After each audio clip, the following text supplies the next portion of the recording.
आपने उत्तर प्रदेश में paper leak का मामला तो सुना होगा। पुलिस सिपाही भर्ती परीक्षा को आखिरकार रद्द करना ही पड़ा है और 6 महीने के भीतर भीतर ये परीक्षा फिर से होने वाली है। अभ्यर्थी बहुत ज़्यादा शिकायतें कर रहे थे, उनके सपनों पर भी पलीता लगाने का काम पेपर लीक के इस मामले ने किया था। उनकी चिंताएं जायज़ भी थी।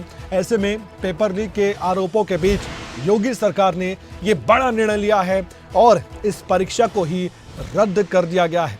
यानी कि ना रिजल्ट और जो परीक्षा हुई थी उसका कोई औचित्य अब नहीं है।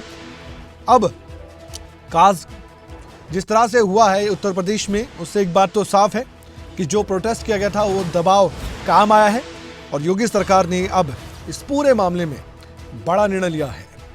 हमारे साथ आकाश यादव जुड़ चुके हैं लखनऊ से फोनलाइन पर, हमारे संवाददाता।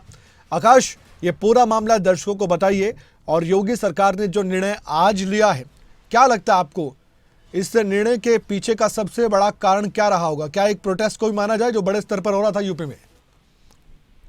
बिल्कुल कमल, जिस प्रकार से लगातार राजधानी लखनऊ के इको गार्डन में करीबन लाखों की तादाद में छात्र थे जो मांग कर रहे थे री एग्जाम किया जाए, तो ये मांग कहीं ना कहीं उनकी मानी गई। लगातार 2 दिनों से ये मांग बहुत लंबे समय और विपक्ष ने भी कहीं ना कहीं उनका साथ दिया, चाहे वो राहुल गांधी हो, चाहे प्रियंका गांधी हो, अखिलेश यादव, उनके तरफ से भी ट्वीट किया गया कि री एग्जाम किया जाए। क्योंकि अवस्थी की बात थी, लोग क्योंकि 60,000 पदों की भर्ती थी, लेकिन 50 लाख पद भरे गए थे। इसके लिए 50 लाख लोगों ने एग्जाम दिया था। तो एक कहने का मतलब ये भी है कि बहुत बड़ी भर्ती होने के साथ बहुत लोग अवस्थी थे जिनका जीवन जी जाता है एग्जाम के लिए। तो ये 17-18 तारीख को जो एग्जाम हुए, कहीं कहीं इनका पेपर वायरल हुआ, उसकी सूचना मिली, जिसके बाद ये पेपर रद्द करना पड़ा। मुख्यमंत्री को बड़ा आदेश देना पड़ा क्योंकि बोर्ड ने 22 तारीख को पत्र लिखा कि अगर आप तथ्य देते हैं हमें कि आपके एग्जाम के पेपर है वो वायरल हुए या फिर जो है किसी न किसी कारण से बाहर आए, तो उसके एक तथ्य माने गए। और तथ्य जब लोगों ने प्रस्तुत किए, उसके आधार पर मुख्यमंत्री ने आदेश दिया है कि अगले 6 महीने में एसटीएफ इसकी जांच करेगी, जांच करके कार्रवाई करेगी। करने के साथ साथ परीक्षा भी की जाएगी। परीक्षा में जिस प्रकार से लगातार, क्योंकि एक बहुत